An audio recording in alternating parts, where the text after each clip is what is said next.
말씀은 마태복음 11장 28절에서 30절의 말씀입니다. 마태복음 11장 28절에서 30절 말씀.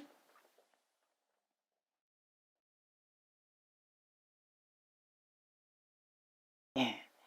예수님의 멍에는 어떤 멍에입니까? 자, 함께 봉독하겠습니다. 수고하고 무거운 짐 지자들아 다 내게로 오라. 내가 너희를 쉬게 하리라. 나는 마음이 온유하고 겸손하니 나의 멍에를 메고 내게 배우라. 그리하면 너희 마음이 쉼을 얻으리니 이는 내 멍에는 쉽고 내 짐은 가벼움이라 하시니라. 네, 아멘. 자, 멍에 그림을 한번 띄워주세요. 그 멍에, 자, 여러분들 많이 보셨나요? 멍에? 나는 멍에가 뭔지도 몰랐어요.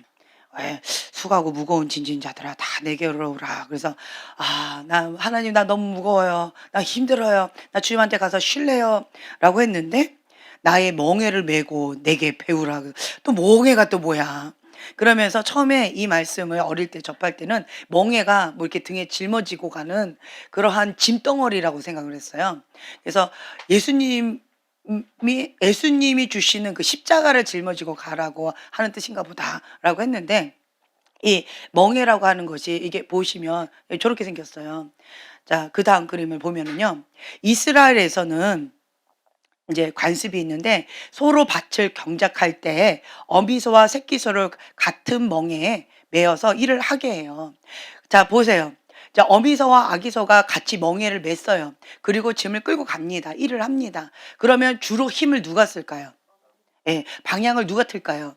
예, 어미소죠. 그러면 어미소는 이게 주인이 시키는 것을 혼자 거의 다 합니다. 그러면 이 아가소는 어떻게 할까요? 그냥 끌려가는 거예요. 예, 여기 연결돼 있기 때문에 그냥 졸졸졸졸 따라가요. 근데 겉으로 보기에는 내가 다 짊어지고 가는 것처럼 보여지지만 실제적으로는 그냥 흉내만 내는 거고 어미소가 일을 다 하는 거지요. 그러면 이제 이 새끼소는 왜 굳이 그 옆에다가 이렇게 멍에를 같이 메고 저렇게 하느냐라고 한다면 그 곁에서 함께 이제 동행하는 역할. 그러니까 어미소하고 박자를 맞춰서 함께 이게 보조를 맞추는 그런 역할. 그리고 이제 일을 어떻게 하는가라고 하는 그런 것과 그다음에 지혜를 배우는 그러한 일을 하기 위해서 저렇게 같이 멍에를 메고 일을 시킨다라고 합니다. 그러니까 예수님께서 주시는 멍에 같이 매는 거예요. 그러니까 저는 이제 아이하고 같이 시장을 보면 그 짐을 같이 들지요. 엄마하고 아이하고 혹은 아빠하고 아이하고 짐을 같이 들어보세요. 자, 누가 거의 다 들어요? 어쩔 때는 애 손이 더 무겁게 느껴져. 그 손 떼라고 해요. 자기 짐까지 막 이렇게 몸무게까지 막 실어 가지고 하는 경우가 있어요. 꼭 그런 느낌인 것 같아요. 그래서 예수님하고 나하고 같이 멍에를 짊어질 때에는 예수님이 다 하고 계시는데 나는 그냥 손만 얹은 것 같은, 예, 같이 그냥 끌려가는, 그러니까 주님과 동행하는 삶이라고 표현하면 참 좋을 것 같아요. 그래서 수고하고 무거운 짐진 자들아 다 내게로 오라. 내가 너희를 쉬게 하리라. 나는 마음이 온유하고 겸손하니 나의 멍에를 메고 내게 배우라. 네, 예수님과 함께 멍에를 메고 그 다음에 나가는 거예요. 이번에 이제 수련을 통하여서 정말 큰 은혜가 있었는데 어떤 은혜가 있었느냐라고 한다면 한마디로 이 말씀이었어요. 본인 안에 있는 그 아픔과 슬픔과 무거운 짐덩어리가 많이 있어요. 그 모든 것들을 예수님께 내어드렸어요. 내어드리는 시간을 가졌어요. 그랬더니 그 내어드리는 그 순간에 주님께서 수고하고 무거운 짐진 자들아 다 내게로 오라. 그 말씀 가운데 주님께 나아갔고 내가 짊어졌던 그 모든 아픔과 슬픔과 수치와 이런 모든 것들을 밝은 빛 가운데 내어드리고 주님께 내어드리고 그 다음에 예수님의 멍에를 메고 예수님께 배우면서 함께 동행하는 삶을 결단하고 또한 예수님을 영접하고 새로운 출발을 하겠다라고 하는 큰 결단의 시간을 가졌습니다. 참 은혜로운 시간이었어요. 어떤 친구 중에 한 분은 왜 저 사람들이 눈물을 흘리는지 이해가 안 간다. 왜 저 사람들은 뭐 아프다, 슬프다, 기쁘다 뭐 이런 얘기를 하는지 이해가 안 된다. 인생은 아프다. 인생은 슬프다. 그냥 슬픈 거지. 거기에 뭘 미련을 두냐. 인생 포기해라. 완전 그런 분위기였어요.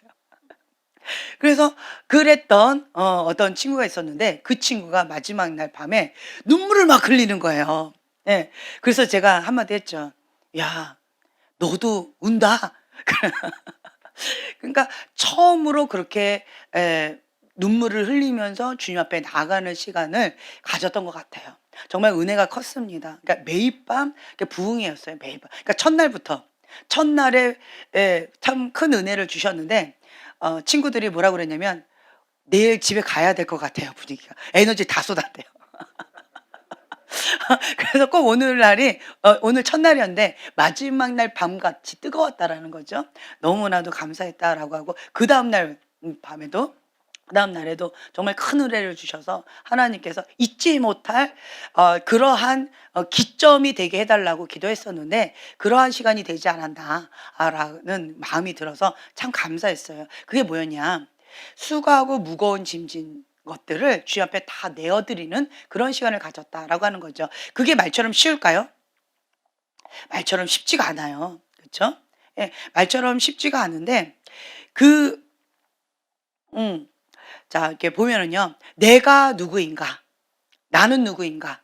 이번에 주제를 뭐라고 정했냐면 sonship 정체성에 대해서 하나님의 아들됨에 대해서 그렇게 하기도 하고 그다음에 저번에는 저한테 또 이렇게 프린트물을 딱 줬는데 거룩한 신부의 영성 이렇게 해 가지고 또 프린트물을 줬어요. 그러니까 매번마다 줄 때마다 주제가 바뀌더라고요.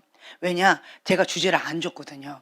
그랬더니 인제 본인들이 '아 이런 주제일 거다. 저런 주제일 거다.'라고 짐작하고 이렇게 저한테 보내 줬는데 "그래. 좋다. 그러면 두 가지 다 잡자. 두 마리 토끼를 다 잡자. 그래서 sonship도 하고 거룩한 신부의 영성도 하고 둘 다 잡자."라고 하는 마음에서 인제 나갔어요. 왜냐? 내가 하나님 앞에 거룩한 신부로서 거룩한 빛의 자녀로서 그 삶을 살아가려고 하면 첫 번째로 해야 될 일이 무엇이냐라고 한다면 하나님 안에서 내가 누구인가. 그러니까 정체성이 먼저 알아야 돼요. 하나님이 누구이신지 알고 그리고 하나님 안에 내가 누구인지 알아야지만 그때부터 시작이 되어져요. 근데 이 정체성이 이게 정립이 안 된 사람은 아무리 애쓰고 힘써도 헛바퀴가 많이 돌아요. 내가 누군지 모르는데 좀 뭔가 이렇게 가는 듯하지만 푹 빠져버려요. 늪에 빠져버려요. 왜 그러느냐? 정체성의 혼동이에요. 정체성이 이게 정립이 안 돼 있기 때문에 조금만 폭풍이 온다 금만 뭔가 어려움이 있다. 조금만 마음이 어렵다라고 한다면 푹 꺼지는 거는 정체성의 문제예요. 더 나아가서 하나님이 누구인지 모르다라는 거죠. 그래서 지혜와 계시형을 주셔서 하나님을 먼저 알아야 돼요. 하나님이 어떤 분이신가 이거를 먼저 아는 그러한 작업이 들어가야 되고 하나님만이 신실하신 분이십니다. 하나님만이 변치 않는 분이십니다. 하나님을 신뢰합니다. 하나님을 사랑합니다. 그 하나님이 나를 얼마나 사랑하시는지 그것을 먼저 알아야 돼요. 그래서 이제 그것을 먼저 했고 그다음에 두 번째로 했던 것이 정체성이었어요. 내가 누구인가? 나는 존귀한 자다. 있는 모습 그대로 나는 존귀한 자다. 내가 무엇을 하든 내가 무엇을 안 하든 상관없이 나는 있는 모습 그대로 하나님의 형상으로 지음받은 존귀한 자다라고 하는 거죠. 이 존귀한 자인데 그렇다라고 한다면 나를 어떻게 테스트할 수 있을까? 내가 누구인지에 대한 정체성이 확립됐는지 안 됐는지 어떻게 테스트할 수 있을까? 쉽습니다. 바닥을 칠 때. 문제를 닥칠 때에 나의 반응을 보면 내가 누구인지가 바로 나타나요. 예. 작은 문제를 크게 뻥튀기 해서 받아들이는 사람도 있고요. 큰 문제인데 괜찮아. 그거는 하나님 앞에서 이렇게 하면 돼. 라고 침착하게 담대하게 그렇게 일을 쉽게 처리하는 사람도 있어요. 예. 그게 왜 그러느냐? 하나님 안에서 정체성이 안정감을 이루는 사람들은 어떤 상황이 온다 할지라도 평강을 유지합니다. 예. 왜 그럴까요? 주님을 바라보기 때문에 주님 안에 내가 있기 때문에 평강 가운데에서 일을 잘 지혜롭게 처리할 수가 있어요. 근데 그렇지 않은 자들은 그냥 난리가 나요. 큰일 났다, 큰일 났다, 난리 났다, 난리 났다 이러면서 아주 난리가 나는 거죠. 그래서 어떤 일을 닥칠 때에 바닥을 칠 때 진짜 나의 모습을 알 수 있다. 직면할 수 있다라고 하는 거죠. 그래서 문제가 이 위기가 하나님의 사람은 기회가 된다. 왜 그럴까요? 나는 하나님의 사람이기 때문에 하나님이 나와 함께 하신다라고 하는 그 믿음이 있기 때문에 위기가 기회가 되어진다라고 하는 거죠. 같은 상황이에요. 그런데 누구는 그것을 믿음으로 극복해 나가고요. 누구는 거기에 눌려가지고 그냥 폭삭 그냥 엎드려지는 그러한 경우가 있다. 차이가 뭐다? 믿음이다라고 하는 거예요. 무엇을 믿느냐? 하나님을 믿는 믿음이라는 거예요. 예, 나의 하나님이 나를 그렇게 버려두지 않을 것이다. 나의 하나님이 나와 함께 하시기 때문에 하나님은 실패가 없는 분이다. 그렇기 때문에 하나님은 여호와 니시 하나님, 하나님 반드시 승리하실 것이다.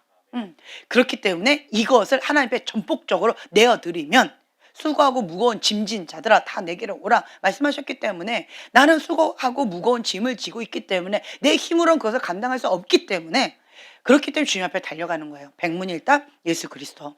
그래서 그것을 믿음으로 반응하는 거예요.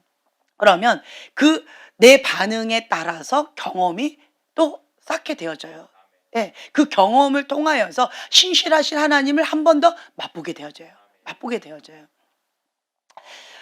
첫 번째로 우리가 이제 이렇게 모였는데 정말 이게 옹기종기하게 그 소수의 아이가 이렇게 같이 가는 건 처음이었던 것 같아요. 예. 이 소수의 아이가 갔는데 예, 정말 소수죠. 10명 이하로 갔는데 근데 저희가 음식을 한 50인분을 한 일주일치를 가져간 것 같아요. 네. 할렐루야. 우리는 정말 사육 수준으로 먹이더라고요. 사육 수준으로. 한 하루에 4 끼를 먹이는 것 같아요. 예. 끝나면 또 먹여요. 아무것도 안 먹은 사람처럼 막 먹이고 이러는데 딱 남은 거를 갖고 왔는데 그 좀 놓고 왔어요 그래도. 왔는데 우리 섬겨 주시는 분들이 그 말씀하시더라고요. "금식하다 왔냐? 왜 이렇게 음식이 많이 남았냐?" 그래서 정말 잘 먹고 또 신나게 놀기도 하고 그리고 또 정말 큰 은혜도 받기도 하고 좀 좋았던 것 같아요. 바깥에 나가면 허벌판이에요. 아무도 없어요. 예, 그래서 아이들이 집 바깥으로 안 나갔어요. 완전히 갇혀져 있죠. 예, 갇혀져서 이게 앞에는 저수지가 있고 산으로 둘러 있는데 그리고 마당이 굉장히 커요. 600평이니까. 이제 거기에서 아이들이 이렇게 조금 힐링하면서 거기서 재롱잔치도 막 이렇게 하면서 예.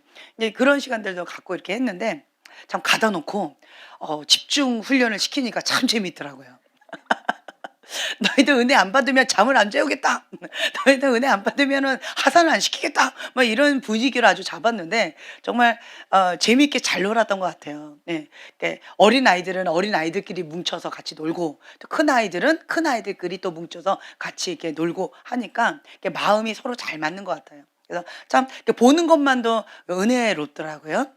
이 아이들이 '내가 누구인가.'라고 하는 이 정체성의 혼돈 가운데 힘겨운 상황 가운데 있잖아요. 가장 고런 나이잖아요. 예. 고런 나이에 '내가 누구인가.'라고 하는 이 혼돈 가운데에서 자기 안에 있는 가장 아픈 부분 그 부분이 나의 수고하고 무거운 짐진 그 멍에란 말이에요. 나의 십자가란 말이죠. 그것을 주님 앞에 내어 드리는 시간을 가졌어요.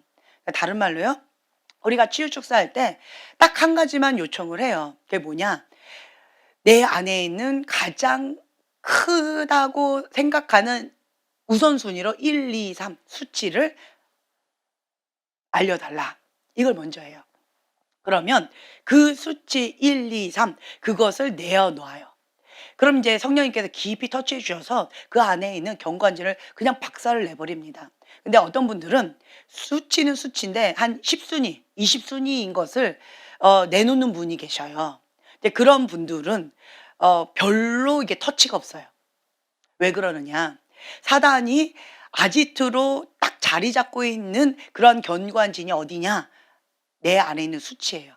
내 안에 있는 그 수치감, 창피하다, 열등감이다, 고런 부분에 딱 자리 잡고 있어요. 근데 그거는 딱 감추고 있고 내가 스스로 감추고 있고 다른 것만 그냥 나 이래요. 이렇게만 살짝만 신용만 하면 별로 이렇게 터치가 성령님의 어떤 터치가 별로 없어요. 근데 어린아이들 정말 순수하더라고요. 그 순수한 아이들이 본인 안에 있는 수치를 다 내려놓자라고 얘기를 했을 때 그 아이들이요. 서로 간에 그 수치를 이렇게 나눴어요. 나누고 그다음에 용기 있는 자가 손을 번쩍 들어서 앞에서 공개적으로 자기 안에 있는 그 아픔이죠. 자기 안에 있는 가장 큰 아픔을 주님 앞에 빛 가운데 드러내고 이 부분을 나의 멍에를 주 앞에 드립니다. 그리고 주님의 멍에를 매겠습니다. 그래서 예수님이 어미소 하시고 그리고 나는 아가소 해서 그 주님의 그 멍에를 짊어지고 주님과 동행하는 삶. 주님이 왼쪽으로 가시면 왼쪽으로 가고 오른쪽으로 가시면 오른쪽으로 가고 주님과 동행하는 삶을 시작하고 싶습니다. 이제 이 수고하고 무거운 짐진 자를 나 혼자 짊어지고 그렇게 내가 애쓰고 힘쓰는 삶을 이제는 싫습니다. 내가 감추면서 깊은 수렁 가운데 도저히 내가 해보려고 했지만 할 수가 없습니다. 이 커다란 구멍을 주 앞에 내어드려서 주님, 예수님의 보혈로 깨끗하게 씻어주시고 막아주세요. 그래서 주님이 원하시는 생수의 강물을 계속 차곡차곡 담기를 원합니다. 라고 하는 그런 사모하는 마음으로 아이들이 용기 있는 자가 마이크를 딱 잡고 공개적으로 이렇게 나눴어요. 공개적으로. 한 명이 딱 나눴더니 그 다음에는 저요. 두 번째에 또 나눴더니 또 저요. 뭐 이러면서 밤을 샜어요. 그러면서. 네. 그러면서 빛 가운데 그것을 딱 했는데 분위기가 정말 예수님의 사랑으로 그걸 다 품어주고 안아주는 그런 시간을 참 가졌어요. 그리고 나서 예수님을 영접하는 그런 시간을 가졌는데 내 안에 있던 이 쓰레기죠. 이거를 주 앞에 다 내어서 태우는 작업을 했어요. 거기 보니까 이제 벽난로가 있는데요. 너무 좋더라고요. 벽난로가 이게 뚜껑도 있어요. 뚜껑을 딱 닫으면 바깥으로 불똥이 안 튀기니까 참 좋더라고요. 남자아이들은 이게 처음 하는 애도 있고 저희는 이제 1년 동안 그 부산에서 벽난로 아주 멋진 거기에서 1년 동안 살았다 했잖아요. 그래서 우리는 심심하면 "경환아 나무 갔다 와라. 나무 갖고 와라." 그러면 이제 나무꾼처럼 한 바퀴 돌아 가지고 산에 가 가지고 나무 이렇게 갖고 오고 거기다 이제 불하고 이렇게 했었었는데 근데 인제 다른 남자아이들은 처음일 거란 말이에요. 그런데 아주 잘하더라고요. 막 불이 활활활 타오르는데 거기다가 막 다 집어넣는 거예요. 그러면 막 되게 막 잘 타더라고요. 그것처럼 내 안에 있는 이 영적 쓰레기를 그 성령의 불, 소멸의 불 가운데 다 집어 던지는 작업을 했어요. 예. 활활 타오르는데 너무 신나더라고요. 그러니까 그 불만 봐도 소멸의 불, 성령의 불만 봐도 참 감사한 그런 시간을 가졌었어요. 이제 그러면서 이게 깨끗하게 소재되어져 있으면 어떻게 해야 돼요? 예. 채워야지요. 예. 주님의 말씀으로 채워야 되는 거예요. 주의 말씀으로 채우는 그런 작업을 또 해야 되는데 비워 놨더니 내 안에 있는 어떤 여러 가지들이 영적인 공격들이 이게 오기 시작하더라고요 그날부터. 그날이 인제 수요일 날 아침이었어요. 수요일 아침부터 뭔가 인제 여러 가지 어려움들이 이렇게 있으면서 "우리 믿음으로 돌파하자. 큰 은혜가 있으면 사단의 공격이 있다. 피해갈 수 없다. 그럼에도 불구하고 하나님께서 주신 큰 은혜를 우리가 붙잡고 밀어붙이자."라고 했어요. 그랬더니 이 아이들이 정말 으쌰으쌰 "믿음으로 나가겠다."라고 하면서 그렇게 정말 똘똘 이렇게 잘 뭉치더라고요. 그러면서 내 현실 가운데 얘 육체의 어떤 반응이나 육의 눈으로 보는 것에 행동하지 아니하고 그러니까 믿음으로 반응하고 믿음으로 말을 하고 믿음으로 함께 이렇게 나가더라고요. 참 예뻤던 것 같아요. 이제 그러면서 내 안에 있던 이 과거의 시간이죠. 과거의 아픔 그리고 현재도 이 과거의 아픔 때문에 현재에도 고통받고 있는 이 부분을 그 누구에게도 말하지 못했던 것을 빛 가운데 들리면서 그것을 주님께 내어드리는 작업을 했는데요. 속사람이 건강해지면 과거의 사건은 변해요, 안 변해요? 변하지 않습니다. 예, 과거는 변하지 않아요. 다만 뭐가 변하느냐? 내 속사람 안에 있는 정체성.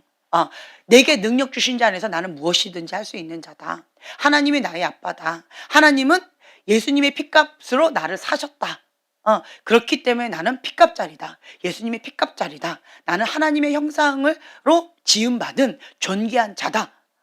그리고 인간으로서 원죄가 있고 죄성이 있기 때문에 죄를 지을 수 있다. 이 부분은 해를 넘기기 전에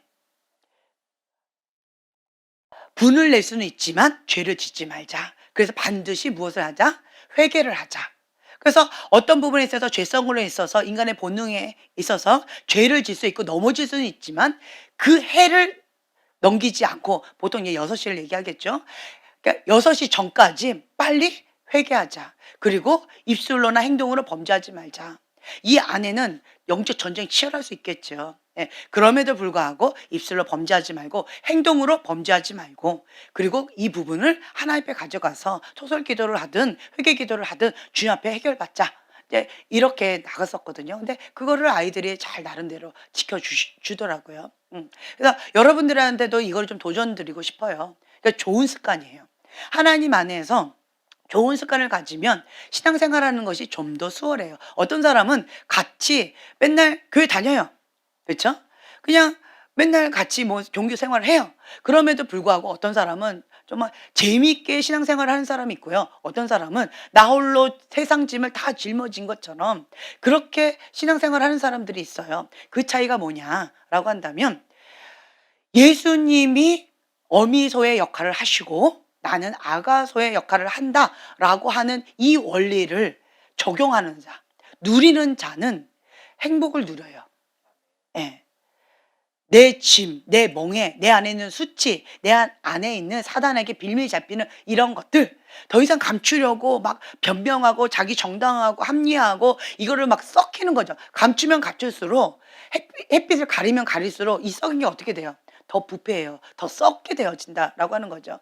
그렇기 때문에 내가 계속 감춘다고 이 썩은 내 나는 거, 아주 고통스러운 이거를 계속 감춘다고 해서 이 냄새나 이런 것들을 이게 푸푸푸 흘러나오는 것들을 막을 수가 없어요. 그러니까 고통스러운 거죠. 그러면 나는 본능에 따라서 더 가면을 쓰고 더 감추게 되어지고 더 불필요한 에너지를 쏟게 되어진다라는 거죠. 이제는 이런 거 그만하자. 네. 엉뚱한 데에 에너지 쏟지 말고 이것을 빛 가운데 드러내자. 응. 내가 수고하고 힘겼던 그 모든 짐들을 예수님께 내어 맡기자. 과거의 그 사건은 바꿀 수가 없어요. 과거에 생겼던 그 아픔은 바꿀 수 없어요. 다만 정체성이 과거에는요 좀, 나는 누구인가? 혼돈 가운데 나는 연약한 자야, 나는 실패자야, 나는 버림받은 자야, 나는 상처받은 자야, 나는 사랑받지 못한 자야, 나는 거절받은 자야 라고 하는 잘못된 정체성을 갖고 있던 이 사람이, 하나님은 나를 사랑하셔, 나는 하나님의 형상을 지음받은 존귀한 자야, 나는 하나님의 아들 된 귀한 자야, 예수님 피값자리야. 예수님은 피 한 방울 흘리셔서 나를 위하여 죽으셨어. 나를 위해서는 목숨 바쳐 사랑해 주시는 분이 예수님이야. 이것을 믿기 때문에 하나님 안에서 정체성이 아주 견고해지거든요. 이러한 정체성이 견고한 상태에서 이제 어떤 문제를 딱 바라볼 때 과거의 사건은 바뀌질 않아요. 예를 들면 나의 육신의 부모는 나를 버렸으나 하나님 아버지는 나를 있는 모습 그대로 받아주신대요. 있는 모습 그대로. 이쁘면 이쁜 대로, 미우면 미운 대로, 못나면 못난 대로, 약하면 연약한 대로, 그냥 있는 모습 그대로. 예, 그대로 다 나를 영접해 주신다, 받아주신다라고 하신 거예요. 예수님은 나보다 나를 더 잘 아신다라는 거죠. 그냥 있는 모습 그대로 다 받아주셔요. 저는 이 말씀이 얼마나 큰 힘이 되는지 모르겠어요. 육신의 아버지가 날 버리고 떠났다라고 하는 이 거절감 때문에 모든 세상 사람들한테 버림받았다라고 하는 좌절감, 자괴감이 굉장히 컸어요. 예. 그래서 과거에 저는 어릴 때부터 참 사랑을 많이 받았었어요. 주변에 사람도 많았고 사랑을 많이 받았음에도 불구하고 내 속사람을 어떻게 받아들였느냐? 저 사람들은 나를 모르니까 나를 사랑해 주는 거야. 하지만 저 사람들이 진짜 나를 알면 있는 모습 그대로 나를 받아주지 않을 거야. 저들은 나를 알면 다 도망갈 거야. 나에게 심하게 모욕을 주고 다 떠날 거야. 왜? 아빠가 나한테 그랬으니까. 그리고 엄마가 너는 아빠 닮아서 이러면서 많이 혼냈거든요. 예, 그러면서 하셨던 말씀이, 너는 아빠 닮아서 뭐 이래. 사람들이 너 겉모습 보고 다가오지만 너의 진짜 모습을 보면, 아빠 닮은 너의 진짜 모습을 보면 사람들 다 떠날 거야. 맨날 어릴 때부터 하셨던 말씀이 그거였어요. 근데 그거를 아니에요 라고 말은 했지만 내 무의식 가운데는 그걸 받아들였던 것 같아요. 그래서 항상 대인관계 속에서 두려워했던 것 같아요. 내 있는 모습 그대로를 이렇게 오픈하면 사람들이 다 떠날 것처럼 두려웠던 것 같아요. 그래서 포장하고 이렇게 살았었는데, 근데 있는 모습 그대로 나의 육신의 부모는 나를 버렸으나 하나님은 나의 있는 모습 그대로 그냥 다 받아주신다. 내가 나를 아는 것보다 하나님이 나를 아는 것이 더 많다라고 하는 그 사실이 얼마나 편했는지 몰라요. 그래서 제가 어릴 때 주로 찬양했던 것이 어떤 찬양이었냐면 내 모습 이대로 받으시옵소서, 그 찬양 있죠. 그 찬양을 계속 불렀어요. 주 받으시옵소서. 나 있는 모습 그대로 그냥 주님 받으세요. 나는 이 모양입니다. 나는 저것도 아니고 이것도 아니고 그냥 나는 나입니다. 하면서 그냥 내 있는 모습 그대로 주님 받으세요. 그래서 기도하는 그 시간이 참 행복했던 것 같아요.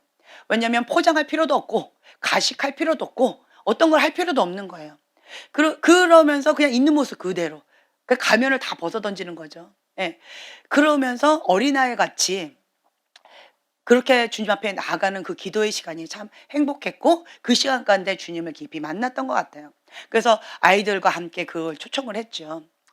그 아이들이 내 있는 모습 그대로 주님께서 받으신다라고 하는 거. 내 육신의 부모는, 자, 내가 어릴 때는 육신의 부모가 이래서 못해줘서 나쁜 부모, 불의한 부모, 맨날 내 앞에서 싸우기만 하고 해준 게 뭐예요? 엄마가 나한테 해준 게 뭐 있어요? 맨날 제가 이렇게 대들었는데 막상 내가 부모가 되어 보니까 정말 아이들한테, 자녀들한테 좋은 것만 주고 싶은데 그게 그렇게 되던가요?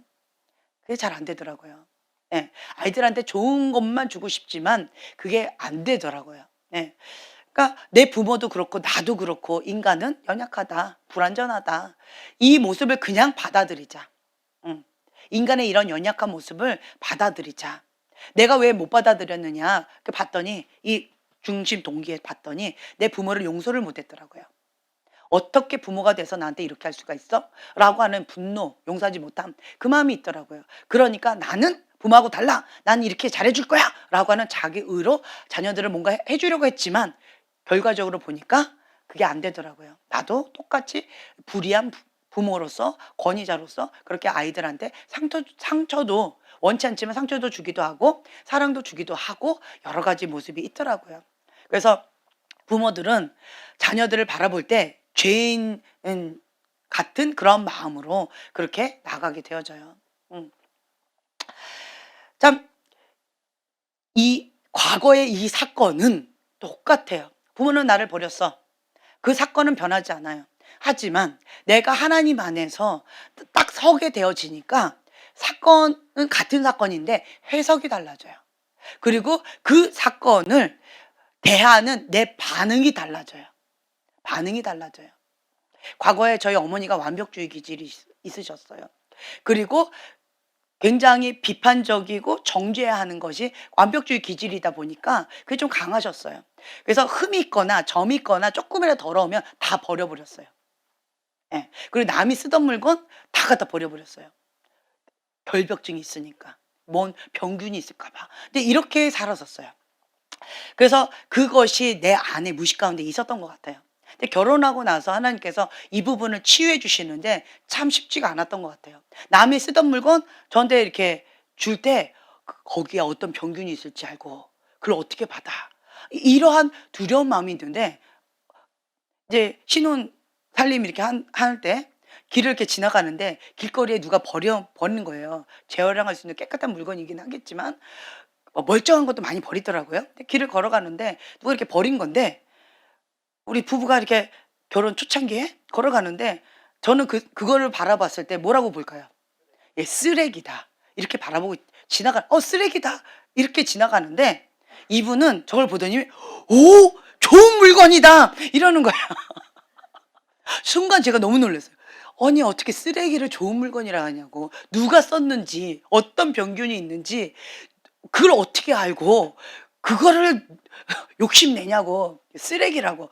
그런데 그거를 굳이 갖고 와가지고 거기다 하고 제가 처음에 정말 힘들었어요. 좋은 물건이야. 뭐 이렇게 해가지고 그 락스로 깨끗하게 다 닦고 소독하고 하면 깨끗한 거 이거 봐 완전 깨끗한 거잖아 완전히 괜찮은 거잖아 라고 하는 거예요. 근데 그때 당시 저희가 굉장히 이제 열악한 환경이었잖아요. 같이 둘 다 신학생이었고 수입은 하나도 없고 네. 그런 그 집안 살림 하나도 안 하고 모든 걸 다 외식 할렐루야. 이제 1년 동안 밥 별로 안 했어요.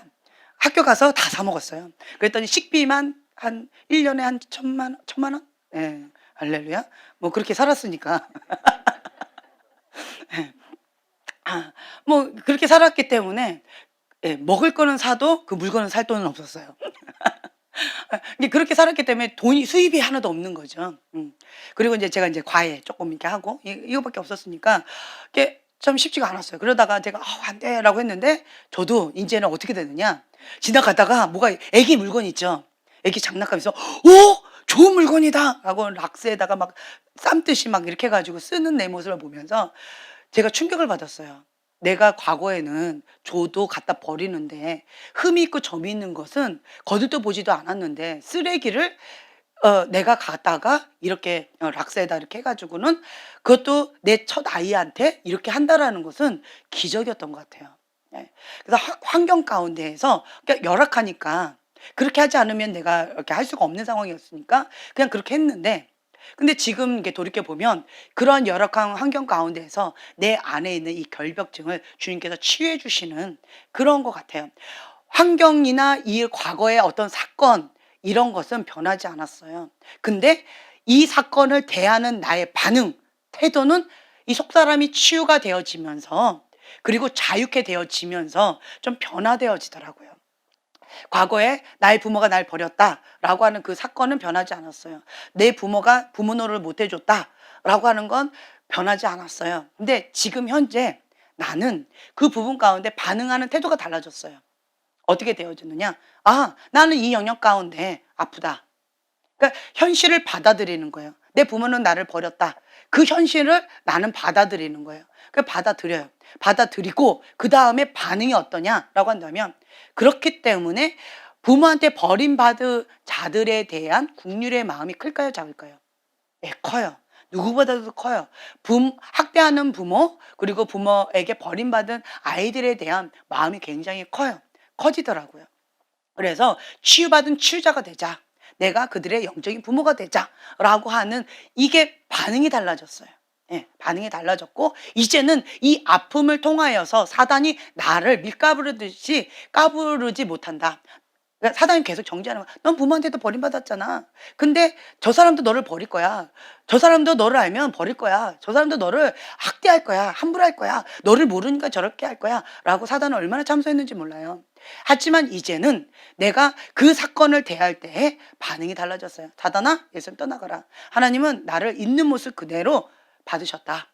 그리고 부모한테 버림받은 것은 내가 어떻게 했기 때문에 버림받은 게 아니야. 부모의 죄야. 나하고 상관이 없어. 근데 하나님께서 그것을 나에게 허락하셨어. 그렇기 때문에 그것은 하나님도 아시고 나도 알아. 이게 사실이야. 그렇다면 그냥 있는 모습 그대로 나를 받아들이자. 나는 버림받았어. 하지만 하나님은 나를 버리지 않으셨어. 그래서 하나님이 나를 전폭적으로 사랑으로 키워주실 수밖에 없는 거야. 이렇게 반응이 달라졌어요. 해석이 달라졌어요. 그러다 보니까 내가 어떻게 반응하느냐? 육신의 아버지를 나의 육신의 아버지라고 생각을 안 해요. 나의 진짜 아빠는 하나님 아빠다. 그리고 기도할 때 이 태도가 달라졌어요. 하나님 아빠, 날 책임지셔야죠. 아주 뻔뻔하죠? 하나님 아빠가 나를 버릴 부모한테 나를 맡기셨어요. 그래서 나는 너무 상처를 많이 받았어요. 그렇기 때문에 이 상처 받게끔 하나님이 허락하셨으니까 하나님 치유해 주셔야죠. 하나님 책임지셔야죠. 나는 하나님 아빠 거니까 하나님이 치유하셔서 나를 사용해 주셔야죠. 하나님 거니까 하나님 나를 붙잡아 주셔야죠. 나는 사랑을 받지 못했어요. 예, 나는 아빠한테 사랑받지도 못했어요. 엄마한테 사랑받지도 못했어요. 그렇기 때문에 하나님 아빠의 사랑이 나는 필요해요. 나는 사랑을 몰라요. 나는 사랑을 모릅니다. 하나님 아빠, 그렇기 때문에 나는 사랑이 많이 필요합니다. 하나님 아빠가 나를 무진장 사랑해 주셔야 돼요. 하면서 하나님 앞에 아주 거룩한 욕심으로 입을 크게 벌려서 나를 사랑하라고 아주 명령하게 하고 떼쓰기도 하고 막 하나님 앞에 해주셔야 됩니다. 막 어거지를 부리기도 하고 그렇게 하나님 앞에 나를 이렇게 드렸던 것 같아요. 그러다 보니까 기도가 쉽게 하나님 해주시면 감사하고요, 안 해주시면 어쩔 수 없고요, 이런 기도일까요? 아니면 아주 당당하게 뻔뻔스럽게 아주 그렇게 밀어붙이는 기도를 했을까요? 그렇죠? 밀어붙이는 기도를 했어요. 예. 하나님이 안 해주시면 나는 못 살아요. 이런 기도를 했겠죠. 예. 그러니까 다른 사람은 똑같이 기도하는 그 시간, 같은 시간이었을 거예요. 같은 장소였을 거예요. 하지만 기도하는 이 마음이 상하고 깨어진 마음이에요. 갈급한 심령이에요. 나 책임지시지 않으면 나는 죽을 것 같아요. 이런 마음으로 기도했겠죠. 그러면 하나님께서 받으실 때 우리가 어미새가 이렇게 제비들이 입을 쩍쩍쩍쩍 벌릴 때 먹이를 딱 가져와요. 그럼 누구한테 이 먹이가 갈까요? 그렇죠. 입을 제일 크게 벌리는 그 새끼에게 먹이가 자꾸 가겠죠. 그러면 입을 작게 벌리고 여기 찌그러져 있는 새는 비실비실. 하지만 입을 크게 벌리면서 나 배고파요. 나 먹이 주세요. 하고 막 아우성을 치는 요란한 그 제비에게 입을 크게 벌린, 입을 이렇게 벌린 적극적인 그러한 제비에게 먹이가 더 많이 가겠죠. 꼭 그러한 심정이었던 것 같아요. 하나님 앞에 나 안 주시면 난 죽을 것 같아요. 하나님 지금 안 주시면 난 죽을 것 같아요. 아까 먹었잖아. 아니요, 난 못 먹은 것 같아요. 나 배고파요. 하면서 이 갈급한 심령, 배고픈 마음으로 주 앞에 입을 쩍쩍 벌리면서 안 먹으면 나 죽어요. 주님 나 살려주세요. 나 지금도 먹어야 되고 그 다음날도 먹어야 되고 안 먹은 사람처럼 며칠을 굶은 사람처럼 주 앞에 입을 쩍쩍 벌리면서 그렇게 간절한 마음으로 기도했던 것 같아요. 그러니까 하나님께서 저를 대하시는 태도가 좀 많이 다른 것 같아요. 참 감사한 것이 나는 그냥 생존 모드로 주님을 믿었는데 어떤 분이 그러더라고요. 왜 똑같이 신앙생활 하는데 저를 볼 때 참 불의한 권위자다. 저 자신이. 어떤 분이 그렇게 얘기하시는 거예요. 어떤 분이 저를 볼 때 굉장히 불의한 권위자다. 저렇게 불의한 권위자가 있을 수 있는가라고 생각을 하는 거예요. 그런데 그래서 하나님 앞에 막 기도를 했대요. 그랬더니 하나님께서 제 편만 드시더래요. 네, 제 편만. 그래가지고 억울해가지고 주님 앞에 왜 저분만 종입니까? 나는 아닙니까? 막 이러면서 따졌다라는 거죠. 그때 하나님께서 그분한테 이렇게 응답하셨대요. 지연이는 나 없으면 못 산다. 지연이는 하나님 앞에 전부를 다 드렸다. 너는 부분을 줬다. 하지만 지연이는 전부를 다 줬다. 그리고 나 없으면 지연이는 못 산다. 이렇게 응답을 하셨대요. 그러면서 그 얘기를 저한테 해주시더라고요. 근데 그게 참 감사했어요. 네, 제 동생이에요. 참 감사했어요. 네, 참 감사했어요. 아, 주님, 감사합니다. 주님은 내 마음 아시는군요. 주님은 내 마음 아시는군요. 정말 그 간증을 들을 때요, 눈물이 많이 나더라고요. 하나님은 내 마음 아시는군요. 정말 맞습니다, 주님. 나는 주님 없으면 못 살아요. 주님이 나를 책임지시지 않으면 나는 못 살아요. 이제 그러면서 이제 주님 앞에 더 간절히 나아가는 것 같아요. 그래서 어떤 사건, 과거의 어떤 사건이든 지금 현재 사건이든 그 사건은 내가 원하는 대로 이루어지지 않아요. 인생에 있어서 인생의 폭풍은 한 번으로 끝나면 좋겠는데 안 그래요. 결혼 전에는요, 인생의 폭풍 가운데서 가장 나에게 상처를 많이 준 사람이 누구예요? 부모님이에요. 부모님이에요. 결혼하고 나면은 누구예요? 배우자, 아주 배우자. 네, 결혼 안 한 사람들은 배우자가 지금 현재 없으니까 내 부모님이에요. 내 엄마, 내 아빠, 아니면 어떤 선생님, 어떤 불의한 권위자. 이게 나의 가장 큰 아픔이에요. 상처를 많이 준 분이에요. 그런데 그때 당시는 이게 가장 큰 아픔이라고 아파요, 불의한 권위자 나빠요, 라고 했는데 이게 최고라고 생각했는데 결혼하고 나니까 더 큰 불의한 자가 기다리고 있었더라. 이게 인생이라는 거예요. 네. 그래서 요거 끝나면 이제 끝난 줄 알았더니 더 큰 인생의 폭풍이 또 있더라. 제가 느끼는 건 뭐냐. 그러니까 어떤 사건, 위기, 인생의 폭풍, 그거는 인생을 살아가는 데 있어서 피할 수 있다, 없다. 피하면 더 큰 고난이 기다리고 있다. 피할 수 없어요. 예, 없어요. 왜 결혼 전에 이 불량 권위자 엄마 아빠에 대한 아픔이 있는데 왜 결혼하고 나서도 왜 불량 권위자 만나서 이렇게 고통을 줍니까? 아우성치죠. 그럼 주님 뭐라 하신지 아세요? 결혼 전에 불의한 권위자와의 관계 속에서 이게 해결을 하지 않은 거예요. 회피한 거예요. 뭐로? 결혼으로. 그러면 다른 불의한 권위자가 어떻게 하고 있다? 기다리고 있다. 회피할 수 있다 없다? 없다. 라고 하는 거예요. 그래서 결혼 전에 나는 불의한 권위자하고 있었어요 라고 한다면 결혼하고 나면 더 큰 불의한 권위자가 기다리고 있다 라고 하는 아픈 고백이 있어요. 회피할 수 없다라고 하는 거죠. 그래서 이 바깥에 문제가 있는 것이 아니라 어디에 문제가 있다? 내 안에 문제가 있다라는 거예요. 내 안에 그 불의한 권위자가 있다 할지라도 용서하고 그리고 그 사건을 하나님과 함께 재해석하고 치유받은 치유자로서 하나님과 더 친밀한 관계로 나아가는 위기가 기회가 되어져 가는 이러한 반응들, 좋은 습관이죠. 좋은 사고방식이죠. 이게 있으면 결혼 후에도 아니면 어떤 장소가 바뀐다 할지라도 어떤 상황에 있다 할지라도 내 속사람이 다르기 때문에 문제를 딱 직면했을 때의 반응이 달라진다 라고 하는 거예요. 네. 그래서 어떠한 불의한 권위자를 만난다 할지라도 요셉 보세요. 어떠한 불의한 권위자를 만난다 할지라도 그 불의한 권위자에게 인정받는 자가 되어졌어요. 그래서 다른 사람들은 다 불의한 권위자다라고 손가락질하고 욕하고 있는데 나에게는 그 불의한 권위자가 어떤 자예요? 좋은 분이세요. 나를 인정해 주시는 분이세요. 나를 책임자로 높여주시는 분이세요. 뭐가 다르다? 내가 다르다라는 거예요. 내가 다르면 그 같은 사람인데 나한테는 특별 대우를 해주세요. 그래서 문제는 밖에 있는 것이 아니라 내 안에 있다. 내가 반응하는 태도가 달라진다. 왜 다르냐? 이 속사람이 요셉은 여호와를 경외하는 자로서 누가 나를 책임지신다? 하나님이 나를 책임지신다. 이게 하나님과 나의 신뢰 관계가 견고했어요. 여호와를 경외하는 자. 나는 항상 하나님 앞에 사는 거예요. 왜냐? 하나님은 나를 책임지시는 분이다. 나는 하나님의 거다. 그리고 하나님께서 나에게 주신 사명이 있다. 꿈을 주셨다. 그 꿈을 하나님께서 이루실 것이다. 라고 하는 확실한 하나님을 향한 믿음이 있었어요. 그렇기 때문에 나는 항상 하나님 앞에 살아가는 거예요. 여호와를 경외하는 마음으로. 내가 어찌 하나님 앞에 범죄하겠습니까? 나는 못합니다. 어디 하나님 있어? 안 보이잖아. 그러니까 너랑 나랑 단둘이만 있잖아. 죄짓자. 나 못합니다. 하나님이 나를 보고 계십니다. 하나님 앞에 난 범죄할 수 없습니다. 단호하게 거절해버릴 수 있다는 거죠.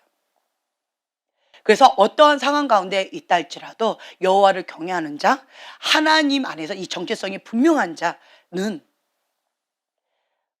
누구를 만나든 어떤 상황이 되든 위기를 축복으로 만드는, 기회로 만드는 자로서 그렇게 나아갈 수 있다라고 하는 거예요.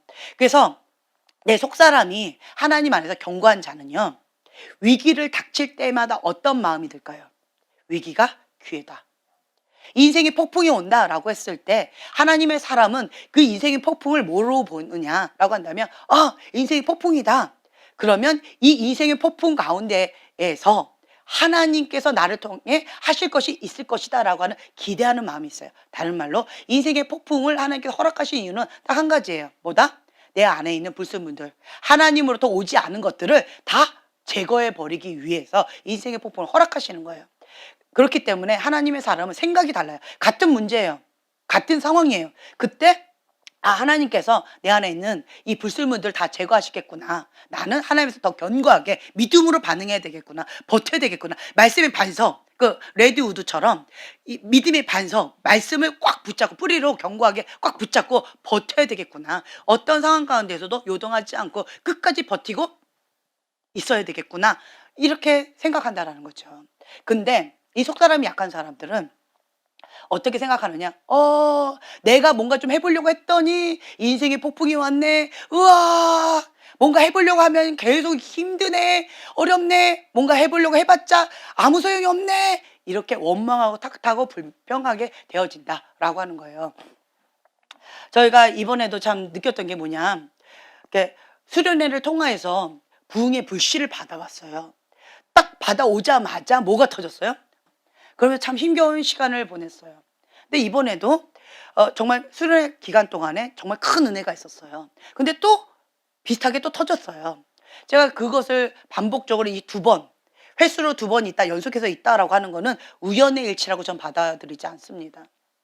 이거는 하나님께서 우리에게 큰 은혜를 주실 때마다 사단이 두려워하는구나. 그럴 때 우리는 어떻게 해야 돼요? 그러니까 그 햇님하고 그 바람이 어떤 지나가는 나그네 옷을 벗기려고 했던 그 동화 이야기 기억나시죠? 바람이 이 사람의 옷을 벗기려고 날려보내려고 바람을 휘몰아칠 때 이 나그네는 어떻게 했어요? 더 옷을 더 부여잡고 더 깨어 있었죠. 그것처럼 사단이 지금 현재 우리가 큰 은혜를 받으면서 주 앞에 나가려고 하니까 이 바람을 몰아쳐서 흔들려고 하는 거구나. 그런 생각을 딱 했을 때 어떻게 될까요? 옷을 더 부여잡고 믿음으로 더 견고하게 주님 앞에 더 납작 엎드려서 깨어있게끔 하죠. 그런 것 같이 느껴지더라고요. 사단이 두려워하는구나. 그래서 사단이 더 악착까지 그렇게 하는구나. 그러면 우리는 더 하나님 앞에 더 엎드려서 주님께서 주신 그 은혜를 빼앗기지 말자. 더 하나님 앞에 견고한 믿음으로 반응하자. 위기를 기회로. 믿음으로 반응해서 하나님 앞에 인정받는, 다지게 하는 그런 시간으로 우리가 담대히 나가자라고 하는 그런 마음이 생기더라고요. 처음부터 그렇게 됐을까요? 아니에요. 아니에요. 처음에 하나님 안에서 내가 누구인가, 하나님과 나의 관계예요. 하나님이 누구신지 알아야 돼요. 그리고 하나님 안에서 내가 누구인지를 알아야 돼요. 정체성. 이게 견고하면 어떤 문제가 닥칠 때마다 생각이 달라져요. 왜 그럴까요? 하나님이 주관하신다. 하나님 주체사상, 하나님 중심적인 사고방식을 하고 있기 때문에 하나님이 허락하시지 않으면 이런 일이 안 일어날 텐데, 하나님은 선하신 분이신데 하나님께서 이거를 허락하신 이유 때에는 반드시 이유가 있다. 그 이유가 뭘까? 하나님 앞에 엎드리게 되어지는 거예요. 뭔가 내가 나를 이렇게 바라볼 때 걸리는 게 없는데 이게 뭐지? 사단이 두려워하는구나. 사단이 자기 때가 얼마 남지 않았다라는 것을 알고 그렇게 정체를 드러내서 두려워서 저렇게 발악을 하는 거구나. 때가 얼마 남지 않았구나. 떠날 때가 얼마 남지 않았구나. 사단아, 예수님 떠나가라 라고 더 깨어서 대적하면서 더 밀어붙여야 되겠구나. 이런 마음이 든다라고 하는 거죠. 그래서 하나님의 사람은 하나님을 알아갈 때 이렇게 담대한 믿음이 생겨지고요. 내가 하나님에서 누구인지 알면 예수님의 이름의 권세로 더 담대하게 나가게 되어진다라고 하는 것입니다. 그래서 여러분들은요, 하나님 안에서 내 안에 모든 악한 것들을 다 제거해 버리는 그런 결단을 해야 돼요. 하나님의 인생의 폭풍을 계속 허락하실 거예요. 나는 인생의 폭풍 한 번으로 족한데 또 그런데 인생을 살아보다 보니까 인생의 폭풍은 한 번이 아니더라고요. 몇 번이나 했을까요? 인생을 살아가며 나는 한 번이다, 난 두 번이다. 한번 손 들어보세요. 나는 세 번이다, 나는 셀 수 없다. 네, 셀 수 없다. 네. 인생의 폭풍은 저도 몇 번 세다가 포기했어요. 못 세겠더라고요. 그래서 인생의 폭풍은 회피할 수 없다. 그리고 인생의 폭풍은 왜 하나님 허락하시는가? 방금 말씀드렸어요. 하나님부터 오지 않은 불순물을 제거하기 위해서 하나님이 허락하세요. 하나님의 사람은 합력해서 선을 이루세요. 내가 부족해서 연약해서 미련해서 엉뚱한 짓을 했다 할지라도 내가 하나님의 뜻 가운데 중심이 바르다라고 한다면 그 모든 것을 합력해서 선을 이루시는데 하나님께서 사용하신다. 전화위복 시켜주신다라고 하는 거예요. 네, 그래서 그 신실하신 하나님을 믿고 내가 나갈 수 있어요. 어렸을 때 받았던 그 상처, 그 아픔, 그건 내가 원한 게 아니었어요. 나한테 너무나도 치명적인 사건이에요. 사람마다 죽고 싶을 정도로 고통스러웠던 그 사건이 있을 거예요. 그렇죠? 근데 그거는 내가 지워버릴 수도 없고요, 바꿀 수 없어요. 다만 내가 할 수 있는 방법은 무엇이냐? 반응하는 방법, 예수님과 함께 재해석하는 것, 그거는 내가 할 수 있는 거예요. 그래서 제가 계속 말씀드리죠. 하나님의 영역과 나의 영역을 경계선을 분명히 둬라. 내가 할 수 없는 영역이에요. 하나님만 하실 수 있는 영역이에요. 나는 그 과거의 사건, 그거는 내가 바꿀 수 없어요. 내 부모, 내가 바꿀 수 없어요. 과거의 그 사건도, 그 벌어진 일도, 그 사람도 내가 바꿀 수 없어요. 예. 그건 하나님의 영역이에요. 그러면 내가 할 수 없는 영역을 어떻게 한다? 경계선 거요. 포기해요. 그거는 내 영역이 아니기 때문에 건들지 않습니다. 네. 그 사건은 내가 바꿀 수 없다. 인정해요. 받아들여요. 받아들여요. 그냥 받아들여요. 아, 나는 버림받았어. 내 부모는 날 버리고 떠났어. 나는 그런 사람이야. 이걸 그냥 받아들이는 거예요. 예. 그러면 내가 할 수 있는 방법은 그럼에도 불구하고 나는 어떻게 할 것인가? 하나님, 이런 상황 가운데 하나님의 뜻은 어디에 있습니까? 묻는 거예요. 그랬을 때, 아, 버림받은 자들을 향한 주님의 마음을 배우는 거죠. 다윗이 그 사울왕, 미친 사울왕한테 쫓겨다니면서 그 동굴 속에서 자기 한 몸도 힘들어서 쫓겨다니는 그런 상황 가운데 그때 사람들이 몰려와요. 예, 300명 정도가 몰려오죠. 그러면서 그 동굴에 혼자 숨어 있기도 바쁜데 사람들이 막 몰려와요. 어떤 사람들? 버림받은 자들. 예. 다른 사람들한테 버림받고 힘겹고 바닥치는 인생을 사는 이러한 사람들이 다윗한테 다 몰려와요. 다윗이 그러한 자들을 그전에는 상관하지 않았어요. 관계하지 않았어요. 근데 자기가 피해 다니면서 그렇게 사울한테 죽을까 봐 그 아둘람 동굴막에 사방을 이렇게 도망 다니고 있는 이 어려운 상황 가운데 그 사람들이 다 몰려왔을 때 다윗이 어떻게 했어요?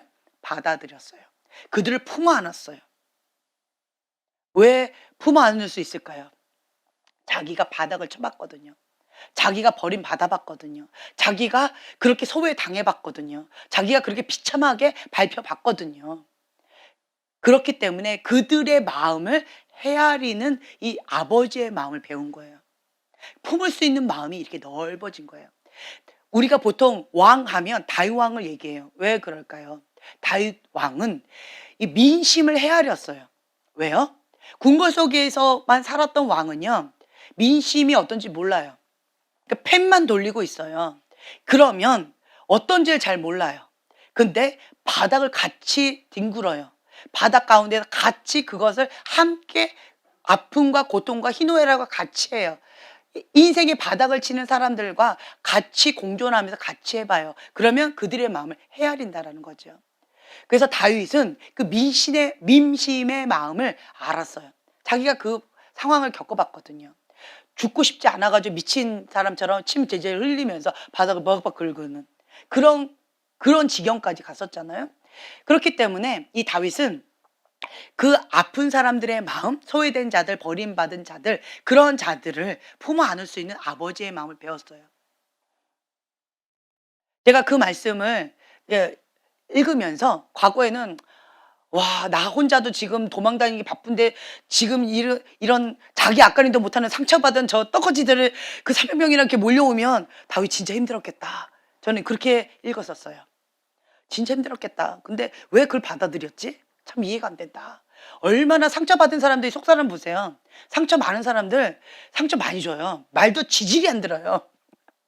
참 힘겨워요. 나 혼자도 지금 도망다니면서 내 앞가림 하기도 힘든데 그 사람들이 막 몰려와 가지고 같이 이렇게 하는 거 정말 쉽지 않을 것 같아요. 그런데 그 사람들 다 품어 안았어요. 와, 대단하다. 난 이해 안 됐어요. 근데 나는 버림받았다. 그게 사실이다. 라고 받아들이고 그다음에 이 본문을 보니까 다윗의 마음이 이해가 되더라고요. 그들의 마음을 아는 거예요. 그들의 아버지가 되고 싶은 마음, 그들을 향한 국률의 마음, 그들을 향한 주님의 마음이 있는 거예요. 그러니까 그 모든 걸 다 품어 안아요. 그리고 그들은 다윗을 위해서 목숨을 거는 자가 되어졌어요. 아, 그렇구나. 그 어떤 것도 버림받았다라고 하는 이거 하나도 하나님께 올려지면 약이 되는구나. 강점이 되는구나. 다시 한번 깨닫게 되어져요. 만약에 다윗이 그런 아픔의 과정을 겪지 않았다라고 한다면 그들의 마음을 샀을까? 그들이 다윗을 위해서 목숨을 걸 정도로 그렇게 충성을 다했을까? 저는 아니라고 봐요. 예. 그래서 나에게 있었던 그 과거의 사건, 그것은 내가 변할 수 없다. 하나님 영역이다. 내가 할 수 있는 영역은 그것에 대한 반응, 그리고 그것을 예수님과 함께 하는 것, 그리고 내 이 멍에, 내 가장 큰 아킬레스건이잖아요. 내 아픔, 이것을 주님께 내어 드리는 것, 그리고 주님과 함께 이 멍에를 매는 것. 예수님의 멍에를 메고 주님과 함께 가는 거죠.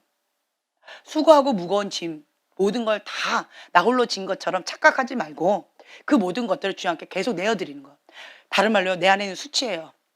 내 안에 있는 아픔, 상처, 이 수치예요. 그 수치를 그때마다 바로바로 주님께 내어드리자. 바로 내어드리자. 바로. 네. 그 멍에를 계속 주님 앞에 내 거는 다 내어드리고 주님의 멍에를 같이 짊어지고 자유로운 가운데 나가자. 그것이 해답이다. 그러면 그 모든 것이 하나님께서 합력해서 선을 이루실 것이고 그리고 주님의 그 가벼운 멍에를 메기 때문에 기쁨으로 감사함으로 나갈 수 있다라고 하는 것을 깨닫게 되어져요. 그래서 저는 생각을 바꿨어요. 나만큼 상처받은 사람 나와보라고 그래. 나처럼 부모님한테 희생당해서 내 인생 억울하게 사는 사람 나와보라고 그래. 원망하고 탓하고 불평하고 억울한 가운데 눌려가지고 완전히 쪄들어 살았었어요. 근데 생각을 바꿨어요. 그 아픔, 그 누구보다도 아픔을 많이 받았어요. 그 누구보다도 상처를 많이 받았어요. 그걸 하나님께 올려드리세요. 강력하게 쓰임받을 거예요. 하나님께는 다 재료가 되어져요. 합력해서 선을 이루게 되어진다라고 하는 거죠. 그래서 이제는 내 안에 있던 그 수치가 이제 아니에요. 왜요? 빛 가운데 드러냈더니 하나님께서 나의 약점을 강함으로 사용하시더라고요. 네. 그렇기 때문에 더 감사함이 넘치게 되어지고 하나님을 신뢰하게 되어져요. 나의 깨어진 이 마음을 주님 앞에 올려드립니다 라고 정말 두렵고 떨리는 마음을 올려드렸는데 하나님 이것도 받으세요.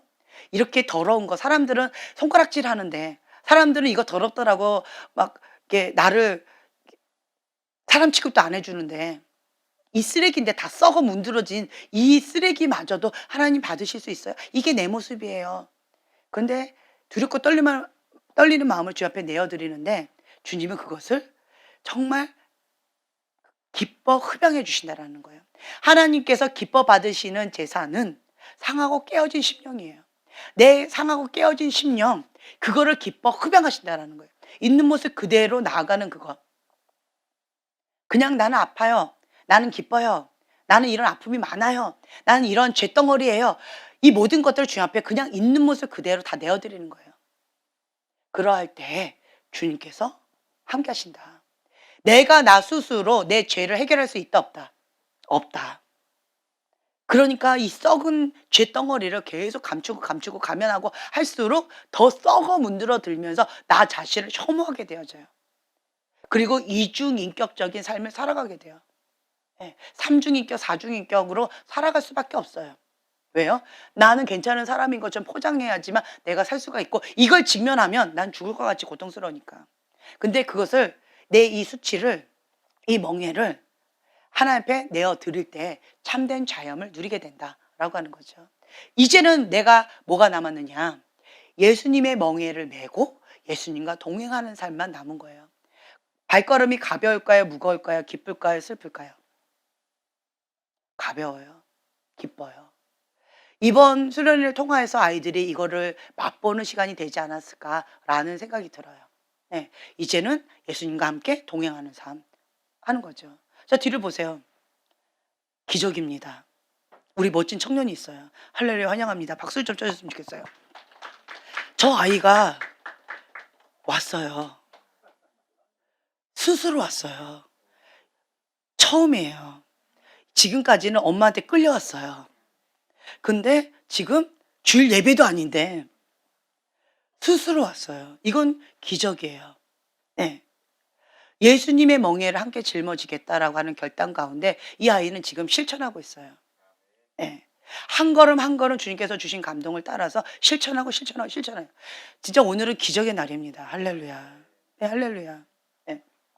참 감사해요.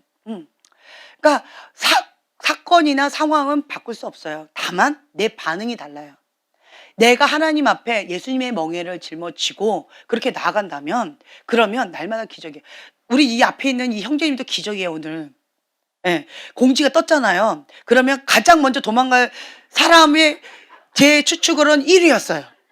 그래서 형제님 오늘 겁먹고 안 오겠다. 이제 제가 농담 삼아 그렇게 생각을 했는데 형제님 온대요. 말로만 할까 어쩔까? 나는 속으로 반신반의였는데 왔어요. 이것도 기적이에요. 할렐루야. 아멘. 환영합니다.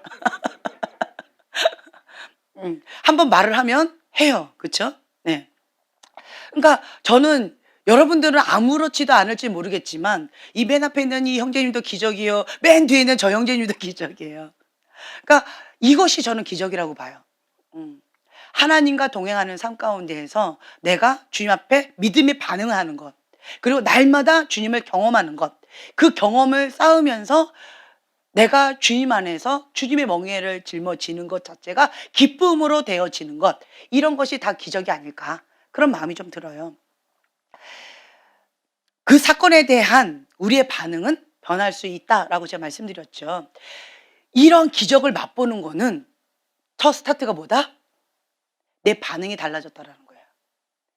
내가 반응이 달라졌어요. 참 재미있는 얘기를 했어요. 내가 주님 앞에 주여 이 사람 바꿔주세요. 주여 이 사람 변화되게 해주세요. 주여 이 사람 바꿔주세요. 라고 기도했더니 누가 바뀌었더라? 내가 바뀌었더라.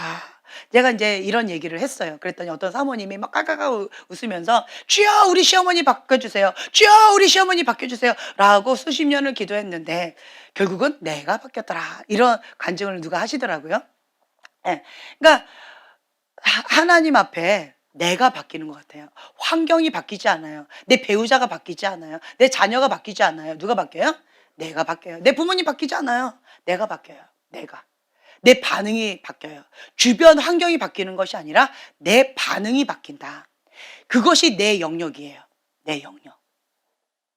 그리고 주변 사람이나 환경이 바뀌는 건 하나님 영역이에요. 하나님 영역을 하나님께 맡겨드리고 내 영역은 내가 하면 돼요. 내가 그 반응이 바뀌어진다. 그래서 이 하나님 앞에 신령과 진정으로 예배를 드리는데 하나님께서 기뻐 흡양하시는 예배는 상한 심령이다 라고 말씀하셨는데 그 통해하는 그 심령으로 하나님 앞에 번제물로 올려드려요. 네. 무엇을? 내 과거의 그 상처를, 내 아킬레스건을, 내 아픔을, 내 죄를, 내 과거를. 왜 현재를 못 누려요? 과거에 묶여서 현재를 못 누리는 거예요. 근데 그 과거를, 그 사건을 하나님의 번제 앞에 올려드려서 예배를 드리는 거예요. 그러면 성령의 불로, 소멸의 불로 주님께서 그걸 다 태워서 흡양해서 가져갔어요. 네. 그래서 어떨 때는 제가 이제 벽난로 이렇게 불을 한참 쳐다보고 있어요. 혹은 이제 초 있잖아요. 초를 이렇게 벽난로가 있으면 얼마나 좋아요. 그렇죠? 벽난로 이렇게 쳐다보면 좋겠는데 이제 주변에는 벽난로가 없어요. 그러면 초라도 봐요. 초를 이렇게 한참을 쳐다보면서 그러고 있으면 우리 아이들이 저한테 그래요. 엄마 다 컸어요. 불장난하지 마세요. 막 이렇게 얘기를 하는데 저는 이제 그 초를 이렇게 보면서 어떤 마음으로 하느냐. 내 이 불순물들, 내 거를 그 번제단에다 태워드려서 활활 다 태워 올려드리는 그러한 마음으로 영적 쓰레기를 다 주님 앞에 내어드리는 그런 마음으로 이제 그렇게 기도를 할 때가 많아요. 성령의 불, 이번에 이제 그 벽난로 불을 이렇게 보면서 정말 소멸의 불, 성령의 불로 활활 타오르면서 다 태워가신다라고 하셨는데 저렇게 완전 활활 다 태워가시면 얼마나 좋을까? 라고 하는 마음으로 우리 안에 있는 쓰레기를 계속 내 과거에 있는 상처, 내 안에 있는 수치심 이런 것들을 다 태워버리는 그런 시간을 가졌거든요. 그러니까 참 감사하더라고요. 그래서 여러분들이 하나님 앞에 예배를 드릴 때 이렇게 태워드리는 거예요. 매 순간마다. 예. 그냥 예배를 그냥 때운다. 혹은 예배 순서가 됐으니까 내가 뺑뺑이 돌린다. 이게 아니라 주님 앞에 내 안에 있는 이 번제단 위에다가 나를 올려드리는 거예요. 예. 그리고 번제물로 태워드리는 거예요. 그러면 주님께서 흡양하세요. 예. 우리는 그냥 보기 좋은, 다른 사람들에게 보기 좋은 어떤 예배 행위를 하는 게 아니에요. 예배를 드릴 때마다 주님의 영이, 그러니까 우리가 드리는 예배를 하나님께 흡양하셔요. 그러면 주님께서 그걸 흡양하시고 임하세요. 하나님의 영이 임하셔요. 그래서 주님의 영과 내 영이 하나가 되어지는 게 예배예요. 그래서 예배 정말 중요하거든요. 그 예배의 시간을 매 순간마다 그거를 누리셔야 돼요. 네. 그래서 내 영이 주님 앞에 올라가야 되고 주님의 영이 임하셔야 돼서 하나가 되어지면 어떻게 되어지느냐? 기름 부음이 임해요. 예, 기름 부음이 임하면서 자유가 오고요. 치유가 일어나요. 회복이 일어나요. 내 영이 살아나요. 그러니까 은사자들은 제가 이제 보통 이렇게 얘기해요. 은사자들은 은사로 그냥 해요. 아무 생각 없이 그냥 은사로 그냥 하는 거예요. 예. 그렇게 할 수 있어요. 은사는 하나님께서 주신 선물이기 때문에 내 영과 상관없이 하나님과 친밀함과 상관없이 그냥 은사가 그냥 작동이 되어져요. 그러니까 굉장히 못된 사람도 피아노 잘 칠 수 있어요, 없어요? 있죠. 그죠? 아주 못된 사람도 하나님하고 상관없는 사람도 수영 잘할 수 있어요, 없어요? 잘할 수 있죠. 그런 것처럼 그냥 달란트예요. 예. 그냥 그런 건데 그렇게 하다 보면 은사를 통해서 이 사람 치유를 하거나 예언을 하거나 뭔가 기도 사역을 하거나 할 수 있어요. 그렇죠? 축사를 하거나 다 할 수 있어요. 할 수 있는데 은사로 한 거예요. 저는 그거 하지 말라고 해요. 은사로 하면 어떻게 되어지느냐? 내 에너지를 쏟아서 누가 하는 거예요? 내가 은사로 하는 거예요. 그렇게 되어지면 에너지가 나가요. 소모가 되어져요. 그러면 여기가 어떻게 될까요? 예, 비어요. 뻥 뚫려요. 영혼에 구멍 난 것처럼 공허해요. 힘들어요. 예. 그러면 이 은사 사역을 열심히 하면 할수록 공허해요. 안 채워져요. 그러면 이 영적인 이 공허한 가운데 사역 다 끝났죠. 그러면 이 사역자의 딜레마에 빠지게 돼요. 어떤 딜레마냐? 아, 공허하다. 허전하다. 아, 힘들다. 외롭다. 쓸쓸하다라고 하는 이거가 막 올라와요. 그러면 습관적인 죄에 손을 대는 게 쉬워져요. 그래서 습관적인 죄, 영적인 쓰레기를 찾아서 중독성에 빠져서 쾌락 가운데 빠질 수가 있어요. 그러면 나는 열심히 사역을 해놓고 다른 사람 살려놓고 나는 죽음의 늪으로 스스로 가는 거예요. 쓰레기 먹는, 죽도 독약을 먹는 거 꼴이 되어져요. 이게 사역자의 딜레마예요. 그래서 저는 그거 하지 말라고 해요. 하지 마라. 은사로만 하지 마라. 라고 해요. 그래서 저희가 보통은 이제 여기서 기도하지 않고 훈련 받겠다 오면 저는 훈련하지 말라고 그래요. 예, 준비 안 됐다고. 그냥 구경하라고 해요. 예, 보는 것도 도움이 많이 되니까. 그냥 그렇게 하라고 그래요. 그래서 모든 것이 다 어디로부터 온다? 하나님과의 친밀함이다. 기도하지 않고 사역하지 마라. 저는 얘기해요. 기도하지 않고 찬양 사역도 하면 안 돼요. 그래서 찬양 사역자들에게도 제가 얘기를 하는 게 기본적으로 기도 시간 채워야 된다. 기본적으로 기도의 양을 채워야 돼요. 그러니까 양과 질이 있어요. 양과 질을 채우지 않은 상태에서 이거를 그냥 뺑뺑이 돌리듯이 돌리면 결국 어떻게 되어지냐? 공허해져요. 다른 사람들한테는 기능인으로서 찬양을 하지만 내 영은 공허해서 딜레마에 빠지게 되어져요. 사역 딜레마. 이거는 지혜롭지 않아요. 그래서 기도하지 않고 사역하는 것은 자살행위다라고 제가 계속 강조하는 이유가 바로 여기에 있다라고 하는 거죠. 그래서 여러분들은 모든 것은 다 하나님과의 친밀함에서 시작되어진다. 네. 하나님과 친밀함에서 시작되어지면 그러면 뭐가 흘러가느냐? 기름 부음이 흘러가요. 예배의 태도가 달라져요. 예배가 주님의 영과 내 영이 하나가 되어지는 시간이라는 걸 알기 때문에 그냥 경홀하게 예배를 드리지 않아요. 아무 생각 없이 그냥 출석 도장 찍듯이 예배를 드리지 않아요. 네. 주님과 내가 하나 되어지면 기름 부음이 흘러가요. 그리고 내 영이 소생되어져요. 주님의 영이 내 안에서 충만케 되어져요. 그리고 할 수 없는 그것을 할 수 있는 은혜의 시간으로 내가 그거 하게 되어져요. 네. 그렇기 때문에 은혜를 더 사모함으로 예배를 더 사모함으로 그렇게 나아가게 되어진다라고 하는 거예요. 네. 그래서 우리가 하나님과 친밀한 가운데에 이렇게 있고 그 다음에 사역을 하게 되어지면 어떻게 되어지느냐? 사역하면 할수록 내 영이 살아나요. 네, 내 영이 살아나고 사역하면 사역할수록 그러면 내 영이 민감해져요. 네, 더 민감해져요. 그러니까 하나님과 내가 딱 여기가 연결되어졌어요. 그리고 내가 계속 흘려보내요. 그러면 여기에 연결되었기 때문에 무한의 에너지 공급을 받아요. 계속 받는 거예요. 계속 받으면서 이걸 흘려보내는 거예요. 그러니까 나는 통로의 역할만 하는 거예요. 그렇기 때문에 내가 더 에너지가 더 충만해지고 내 영이 더 소생되어지고 더 더 좋은 것으로 주님이 나를 통해서 역사하시는 게 있어요. 그래서 내가 하나님과 친밀한 가운데 이게 딱 연결된 상태에서 사역을 하면 막 힘들다가도 에너지가 넘치게 되어져요. 내 영이 막 솟게 되어지는 것들이 있어요. 예. 주님이 주시는 것을 먹으면서 하기 때문에. 예. 내가 지금까지 갖고 있었던 건 묵은 빵인데 근데 사역을 해야 되니까 감당할 수 있도록 하나님께서 또 능력을 더해 주시거든요. 그것을 사모하는 마음으로 딱 연결되죠. 그리고 나서 이렇게 선포할 때 주님께서 무한한 것으로 막 공급해 주시면서 풀어 주세요. 그러면 정말 여러 가지 하나님께서 주시는 지혜와 계시가 막 풀어지는 경우가 많아요. 네.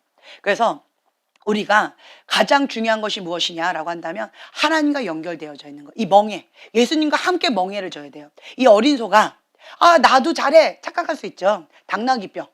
나도 잘해 엄마하고 맨날 해봤어. 그러니까 엄마 없어도 나 혼자 할 수 있어 라고 이 어린 소가 멍에를 자기 혼자 짊어지고 간다. 어떻게 될까요? 예, 힘들겠죠. 혼자는 불가능한 거예요. 그래서 내가 할 역할은 무엇이냐?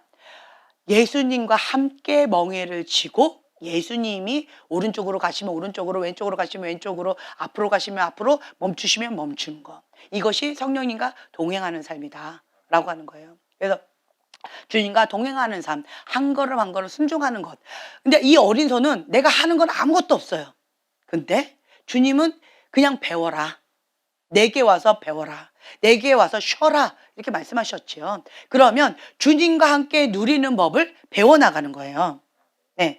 자, 다시 한번 마태복음 11장 28절에서 30절 한번 고백해 볼까요? 수고하고 무거운 짐진 자들아 다 내게로 오라 내가 너희를 쉬게 하리라 나는 마음이 온유하고 겸손하니 나의 멍에를 메고 내게 배우라 그리하면 너희 마음을 힘을 얻으리니 이는 내 멍에는 쉽고 내 짐은 가벼움이라 하시니라. 네, 아멘. 네. 나는 예수님의 거예요. 정체성이 이거예요. 나는 예수님의 거다. 예수님이 날 책임지신다. 나는 예수님과 동행하는 삶을 살면 된다. 예수님의 멍에를 짊어지고 예수님께 배우면 된다. 그러니까 정체성이 이렇게 분명한 거예요. 그러면 예수님 책임지신다. 하나님을 신뢰하는 거예요. 이게 견고하기 때문에 그 안에서 누릴 수 있어요.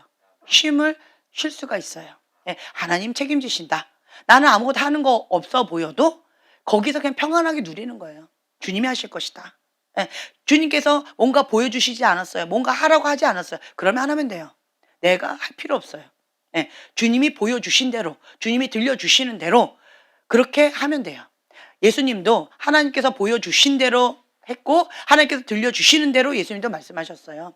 그것처럼 우리도 예수님처럼 하나님께서 보여주신 대로 들려주신 대로 그렇게 하면 된다. 그래서 주님 안에서 참된 자유함을 누릴 수 있다라고 하는 거예요. 근데 여러분들이 먼저 해야 될 게 무엇이냐? 먼저 해야 될 게 무엇이냐? 방금 말씀드린 것처럼 내 과거. 자, 나는 과거가 없다. 할렐루야, 감사한 거죠. 근데 다 나름대로의 과거가 있어요. 아픔이 있어요. 과거에 묶여서 지금 현재를 누리지 못하고 있어요. 과거에 묶여서 미래가 없는 사람들이 많이 있어요. 이 과거 가운데 묶여가지고 자기 인생을 못 누린 사람이 태반이에요. 나는 아니야 라고 저는 생각했었는데 제가 그때 말씀드렸죠. 한 2년밖에 안 된 것 같아요. 내가 지금까지 살아오면서 2년 전에 깨달음이 왔어요. 1, 2년 전이에요. 지연이가 인생을 아빠에 대한 상처로 내 인생을 다 허비했어요. 아빠한테 잘 보이고 싶었어. 아빠에 대한 상처로 인하여서 현재를 못 누렸어. 이 아빠에 대한 상처로 원망하고 불평하고 살았어. 아빠에 대한 상처로 인하여서 내가 현재의 이러한 것들을 감사하지 못했어요. 원망하고 불평했어요. 아빠에 대한 상처로 인해서 미래가 없었어요. 아빠에 대한 이 발목으로 인해서 나는 앞이 가려져 있었어요. 나는 아빠 때문에 인생 망쳤어. 나는 아빠 때문에 엄마 때문에 내 인생 꽝 났어. 그래서 나는 아무것도 할 수 없어. 라고 하는 좌절과 낭만 가운데 그렇게 살았더라고요. 왜 그랬느냐? 용서하지 못한 거예요. 한마디로. 아빠를 용서하지 못했고 엄마를 용서하지 못했던 거예요. 난 나름대로 용서한다고 아무리 외쳤지만 이 연결된 끈, 솔타이 된 거가 확실하게 안 된 거예요. 그래서 그것을 제가 한 1, 2년 전에 이거를 아빠 엄마를 예수 이름으로 용서하고 아빠 빠이빠이를 했잖아요. 예. 그리고 나는 내 인생 갈게요. 엄마 빠빠이. 엄마는 엄마 인생 사시고 나는 내 인생 살고, 아빠는 아빠 인생 사시고 나는 내 인생 삽니다 라고 하면서 아빠 빠이빠이 하고 딱 끊고 나니까 자염이 왔어요. 그러고 나니까 이 과거에 이만큼 쌓였던 이 상처의 안경으로 사람들을 바라보니까 다른 사람들의 그 부족한 부분들을 받아줄 마음의 여유가 없었어요. 근데 이거를 훅 하고 탕감했더니 이제 받아줄 수 있는 마음의 여유의 공간이 더 많아졌어요. 그랬더니 신기한 일이 벌어졌어요. 그럴 수도 있지, 그럴 수도 있지. 그래, 그럴 수도 있지 뭐. 인간인데 그럴 수도 있지. 이게 되어지더라고요. 정말 놀라운 변화예요. 내 반응이 달라졌어요. 뭐 했더니 이 과거를 끊었더니, 다른 말로 이 과거, 이 수치, 상처, 아픔을 예수님 앞에 번제물로 올려드렸더니 그게 되어지더라고요. 근데 참 쉽지가 않았어요. 이거 과거를 끊으니까 현재 출발이 되어지더라고요. 출발이 되어져요. 그래서 아빠, 엄마를 용서하니까 그 다음 사람들은 용서하는 게 별로 어렵지 않아요. 예. 아빠, 엄마를 용서하고 나서 내가 인생 가운데 절대로 용서 못해! 하고 하는 어떤 그 사람이 있겠죠? 그것도 용서가 되어지더라고요. 신기했어요. 용서가 되어져요. 네. 그래서, 아, 하나님 안에는 불가능이 없구나. 그리고 내가 하나님 안에서 나됨, 내가 하나님 안에서 현재를 누리는 법, 내가 하나님 안에서 자유함을 누리는 법은 용서하는구나. 엄마 아빠 용서하는 거, 이거 먼저 하고 그 다음에 여러분 말씀하셨던 배우자 용서가 그 다음에 가능하더라고요. 배우자 용서는 엄마 아빠 거에 비하면 별로 아니에요. 별로 아니에요. 엄마 아빠 거 용서하죠?